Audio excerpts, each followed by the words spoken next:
Hola, amigos! Всем привет из Мексики! Всем привет! Вы на канале Big Trip Vlog. Сегодня мы отправляемся в лагуну Бакалар.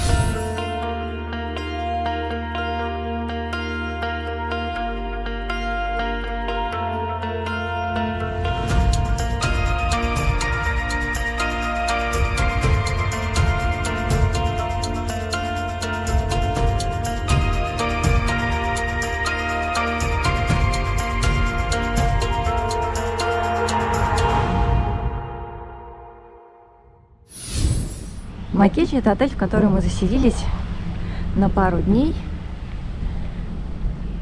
чтобы здесь немножко отдохнуть и отправиться в путешествие по лагуне Бакалар.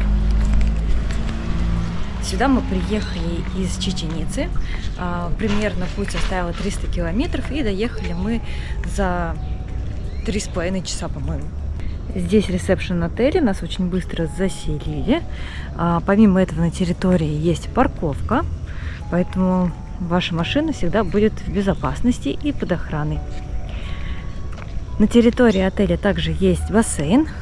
В хорошую погоду, не в пасмурную, когда выходит солнышко, выходят гости и наслаждаются солнечными ваннами у бассейна, либо просто купаются. Также есть гамак. И вот смотрите, какой есть красавчик, который постоянно от меня убегает и не хочет со мной общаться. Он такой милый кролик, но иногда совсем не милый, да, кролик? Вот меня увидит и хоп-хоп, хоп-хоп-хоп-хоп, убегает. Давай дружить. Так выглядит бассейн, его ежедневно чистят.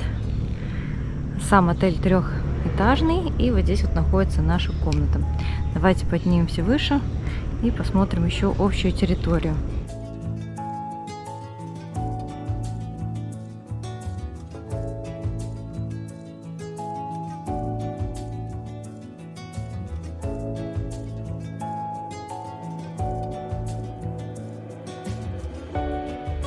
Мне очень нравится между первым и вторым этажом, потому что здесь красивое зеркало и покрашено красивый зеленый цвет.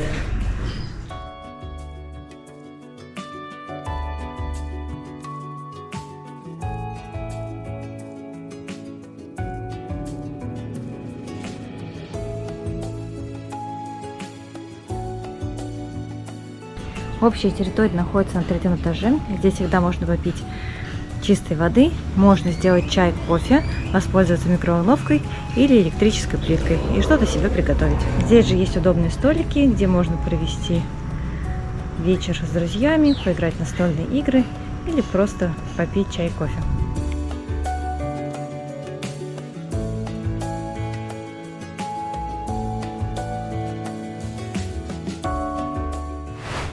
Проведу вам обзор нашей комнаты. У нас две двухспальные кровати. Очень удобно путешествовать с Али, потому что получается более экономно. Как видите, стены украшают различные плетеные украшения для дома. Также здесь у нас есть глиняные горшки, скульптуры из курочки. Выглядит очень аутентично.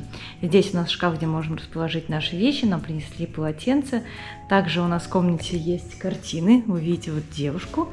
А здесь у нас Жук Скоробей, в честь которого назван этот отель. Большой кондиционер. Комната светлая, потому что есть два окна. Мы даже их закрываем, чтобы было немножко темнее. Большой телевизор, холодильник, два стульчика. Пройдем в душевую. Здесь все достаточно стандартно, но все работает. Есть и горячая, и холодная вода. Положили шампунь, бальзам, раковина, новенький туалет. Поэтому чистенько, удобно и комфортно. Экскурсию по лагуне Бакалар мы бронировали заранее. И сейчас с ребятами идем к точке нашей встречи.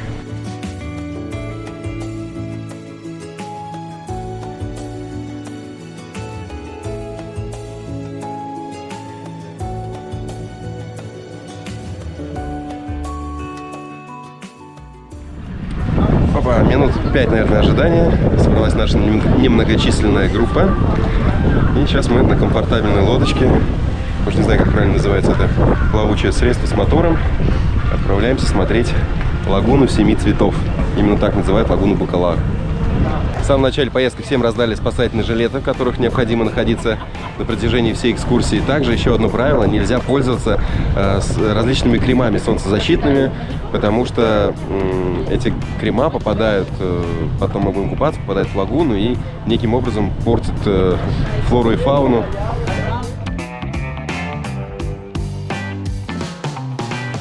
Сейчас мы проплываем форт Сан-Фелипе. Чуть позже, после морской прогулки, мы по нему прогуляемся. А так нам показывают пока на iPad, как это все выглядит.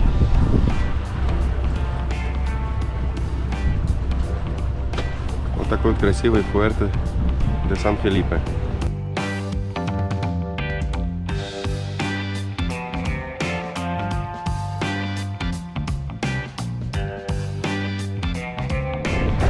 Лагуну Бакалар не зря называют бухтой 7 цветов, потому что во время того, как светит яркое солнце, можно увидеть 7 оттенков на этом озере, 7 оттенков воды. Сейчас мы подплываем к нашей первой точке, это канал Пиратов. Очень красивое место, где все купаются, есть небольшие какие-то островки. Я очень надеюсь, что получится запустить сверху дрон. Девушек, ребят, здесь такая красивая вода, я смотрю вокруг. Я не была, конечно, еще на Мальдивах, но это действительно очень похоже на то, что я видела на фотографиях с Мальдив.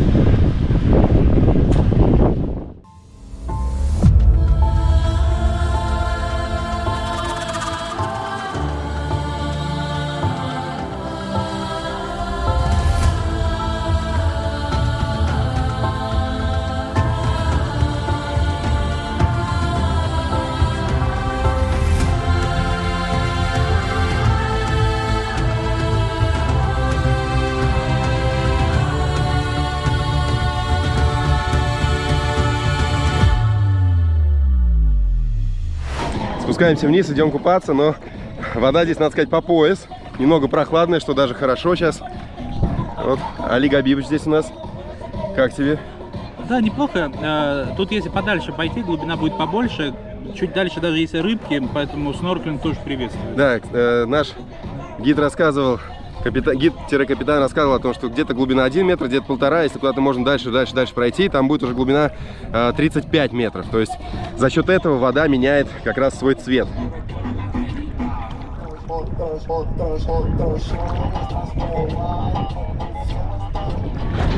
Ну и еще одна особенность этой лагуны, помимо того, что она имеет 7 оттенков, это то, что вода здесь пресная. То есть совершенно не соленая, а как пресное озеро считается вторым по величине в Мексике. Даже можно, наверное, попробовать водичку. Абсолютно не соленая, то есть абсолютно пресная вода. Удивительное место.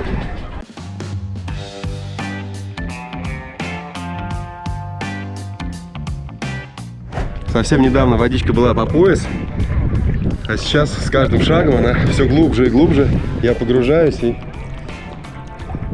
думаю, метров через 5 уже не достану дна. Кстати, касаемо дна, когда идешь, дно немножко имеет илистую форму, поэтому когда наступаете, так немного проваливаетесь.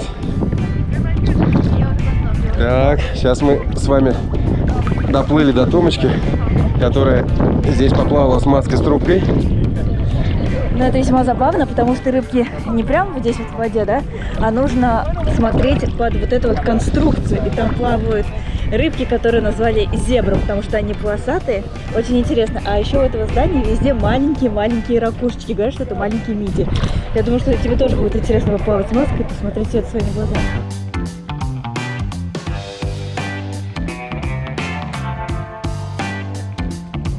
Отдадим камеру нашему подводному охотнику Томе, и она вам постарается показать здесь подводный мир и рыбок-зебра.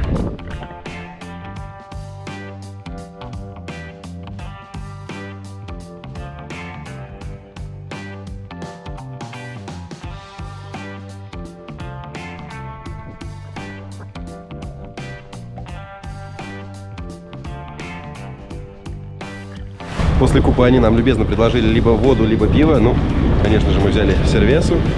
Здесь причем Амстел. Качественное, вкусное пиво.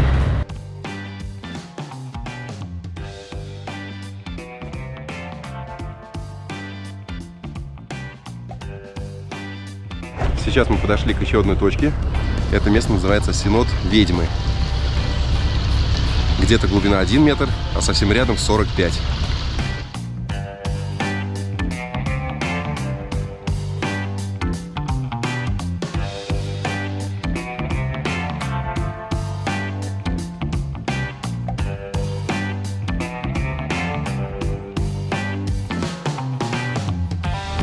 Народы майя считали, что на дне этого сенота находится древний мифологический змей, такой огромный. Они не очень хорошего были о нем мнения, поэтому назвали его Сукан. Да, для русского языка весьма простое произношение данного слова.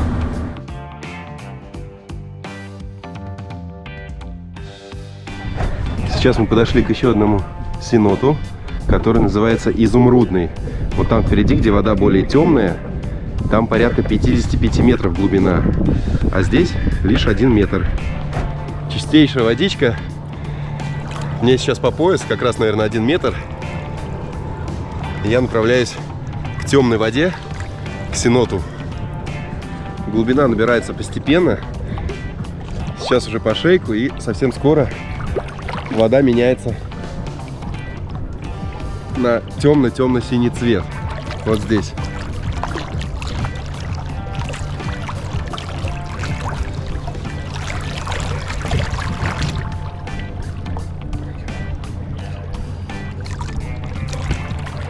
Удивительное природное явление.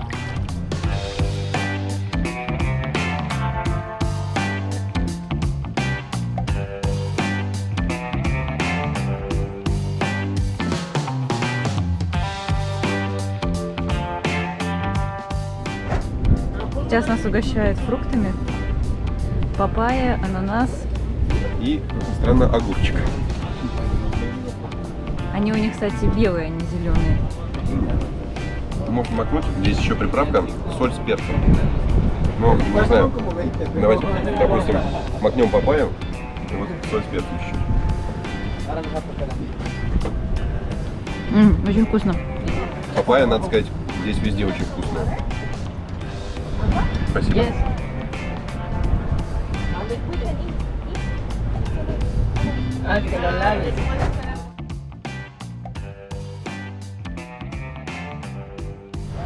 Вот за моей спиной сейчас здание. Это первый отель, который был построен здесь, в Бакаларе, в 1972 году.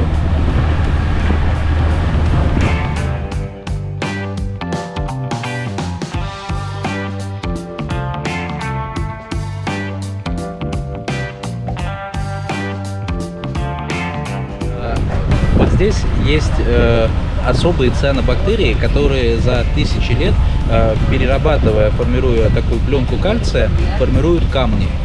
Такие есть в 3 странах в мире: в Австралии, в Штатах и в Мексике.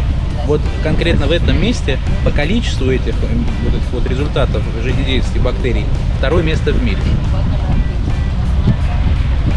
Али все логично рассказывает. Из 3 стран 2-е место в мире. То есть в любом случае призовое место в Мексике имеется. Наша последняя остановка на сегодня — это Bird Island. То есть остров птиц. Уже отсюда можно видеть, что этот остров на самом деле даже огорожен специальным канатом. То есть к нему подплывать близко нельзя. Но, возможно, можно увидеть каких-то экзотических птиц и обитателей. Пока принцесса-малышка пошла купаться, мы можем понаблюдать за островом и за его обитателями с помощью бинокля, который здесь любезно выдают. Поэтому полюбуемся.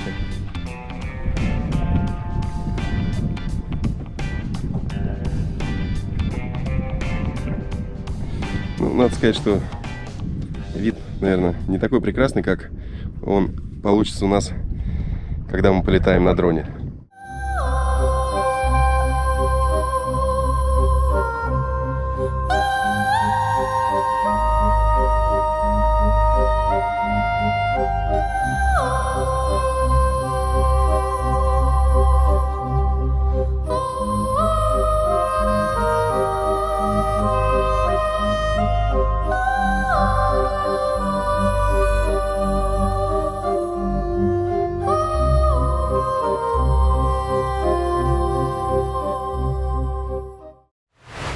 Все, друзья, на этом наша трехчасовая прогулка окончена. Мы где-то в 12:15 отошли и в 3:15 примерно приехали обратно в Бакалар. Название агентств здесь практически везде одинаковое, поэтому ссылку на наше агентство мы оставим в описании под видеороликом. Да, все было очень комфортно. Как вы видели, очень комфортное транспортное средство. То есть у нас была не вот такая лодочка, как, допустим, здесь, видите, простенькая. У нас был целый катамаран с удобными мягкими креслами. Ну и все рассказано, было показано. Очень интересной форме. Получили массу удовольствия, друзья. Совсем забыли упомянуть еще стоимость данной прогулки. Она составляет на нашем удобном катамаране 450 песо. Также, если вы поплывете на обычной лодочке, то это будет 350 песо с человека. Но включаются напитки, как вы видели, вода, пиво и фрукты.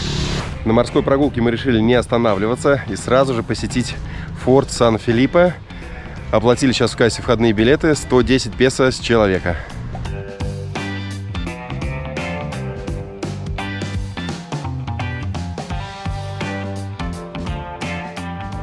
На улице стоит дикая жара, поэтому первым делом мы решили не сам форт осмотреть, а зайти в музей, который открыт для всех посетителей. Первое, что бросается в глаза, это расписанная стена. Как раз, видимо, она говорит о том, что этот форт был построен, чтобы избежать набегов английских пиратов. Одна из главных причин набегов этих пиратов было дерево, которое называлось пало де тинта. Оно было дороже, чем золото, и из него производили текстиль.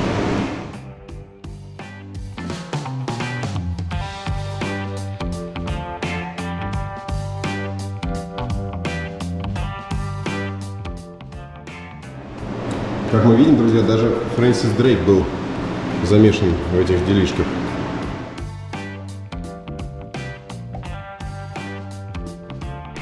Сейчас мы поднимаемся на смотровую площадку. Отсюда открывается вид на лагуну Бакалар, по которой мы только что с вами путешествовали.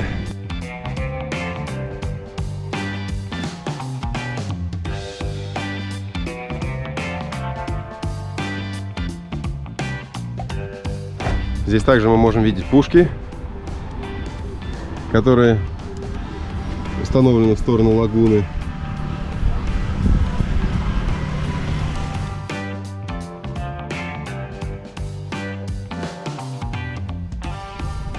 Были обнаружены в стенах форта еще, помимо пушек, орудия, похожие на катапульту. Возможно, они перебрасывали снаряд через высокие стены.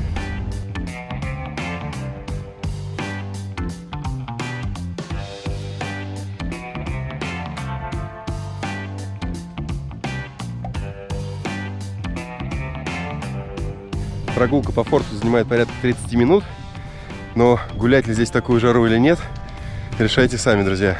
Сейчас мы едем в отель, переодеваемся и отправляемся на ужин. Сегодня вечером мы приехали в ресторан итальянской кухни, который называется Бруно. Он располагается в очень уютном месте. Здесь также есть бассейн, лежачки, ну и, конечно же, вид на лагуну.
Паста очень вкусная, несмотря на то, что ингредиенты достаточно простые. Тесто такое хрустящее, сыр, соус песто и великолепный томатный соус. Я даже рад, что Кирилл смог рецепт этого замечательного блюда заснять на камеру, мы попробуем повторить его. Ну а тем временем я уже пробую пасту. Это паста 4 сыра. Правда, вкусные макароны, вкусная паста в сливочном соусе. И чувствуется различные сочетания сыров. Очень изящное блюдо, изящное. Помимо пасты 4 сыра, мы заказали себе еще классическую карбонару. Друзья, если вам понравилось наше путешествие по Бакалару, обязательно ставьте лайки и пишите комментарии. С вами мы не прощаемся, еще увидимся в Мексике, друзья. Всем пока! Всем пока! До новых встреч!